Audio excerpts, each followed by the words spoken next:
ஒரு நாட்டுல ஒரு மன்னன் இருக்காரு. அவர் மக்கள் பணி செய்யறதுக்காக 3 அதிகாரிகள வச்சிருக்காரு. இந்த 3 அதிகாரிகளுக்கும் அமைச்சர்களுக்கு எந்த அளவுக்கான சலுகை, ஊதியம் எல்லாம் இருக்கோ அந்த அளவுக்கு இவங்களுக்கும் குடுத்திருக்காரு. ஆனா மக்கள் கிட்ட இருந்து ஊழல் குற்றச்சாட்டு திரும்ப திரும்ப வந்துகிட்டே இருக்கு. உடனே மன்னர் அவங்க 3 பேரையும் கூப்பிட்டு விசாரிக்கிறாரு. அதுக்கு அவங்க, ஐயோ மன்னா, நாங்க தியாக செம்மல்கள், மக்கள் பணியை மகேசன் பண்ணி நிற்கிறோம் அப்படின்ட்டு ஒரு பெரிய பாட்டே பாடுறாங்க. மன்னருக்கு ஒரே குழப்பமா இருக்கு. ஊழல் நடக்கிறது உண்மை. ஆனா இதை எப்படி கண்டுபிடிக்கிறது, யார் இதை பண்றாங்க அப்படின்றத மன்னர் கண்டுபிடிக்கணும்னு நினைக்கிறாரு. அவர் சொல்றாரு, நீங்க 2-3 பேர் வீட்டுக்கு கிளம்பலாம். 2 நாள் கழிச்சு நான் உங்களை கூப்பிடுறேன், கூப்பிடும்போது நீங்க வரணும் அப்படின்ட்டு அவங்கள வீட்டுக்கு அனுப்பிடுறாரு. மன்னன் ரொம்ப நல்லா யோசிச்சு 2 நாள் கழிச்சு அவங்க 3 பேரையும் கூப்பிட்டு அனுப்புறாரு.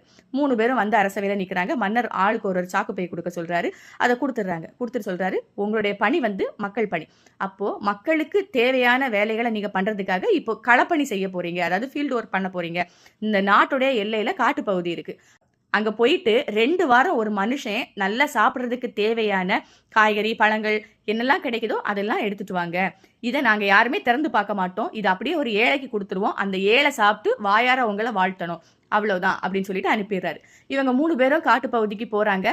ஆள் நல்ல தரமான பழங்களையா பார்த்து எடுத்து போடுறாரு. ஆனா இவங்களுக்கு உண்மையாவே இந்த வேலை கஷ்டம். ஏன்னா இவங்க அரண்மனையிலே ராஜ வாழ்க்கை மாதிரி வாழ்ந்துட்டு இருந்தவங்க திடீர்னு போயிட்டு ஃபீல்டு ஒர்க் பண்றதுக்கு இவங்களுக்கு ரொம்ப கஷ்டமா இருக்கு. அதுல அரசர் 2 நாள் தான் டைம் கொடுத்திருக்காரு இந்த வேலையை முடிக்கிறதுக்கு. ஆளுக்கு 2 நாளே பத்தல. ஆனாலும் அவர் ரொம்ப தேடி அலைஞ்சு சாக்கு ஃபுல்லா நல்ல பழங்களை, நல்ல தரமான காய்கறி பழங்களையா நிறைச்சு கொண்டு வந்துட்டாரு. 2வது ஆள் என்ன யோசிக்கிறாருன்னா, எதுக்கு இவ்வளவு கஷ்டப்படணும், எப்படியும் சாக்கு பைய திறந்து பார்க்க மாட்டோம்னு சொல்லிட்டாங்க இல்லையா அப்படின்னு சொல்லிட்டு கொஞ்சம் அழுகுனது, கெட்டது, கிடைச்சது எல்லாத்தையும் எடுத்து போடுறாரு. போட்டுட்டு மேல மட்டும் கொஞ்சம் நல்ல பழமா வச்சு சாக்க மூடிட்டு ஒரே நாள்ல முடிச்சிடுறாரு.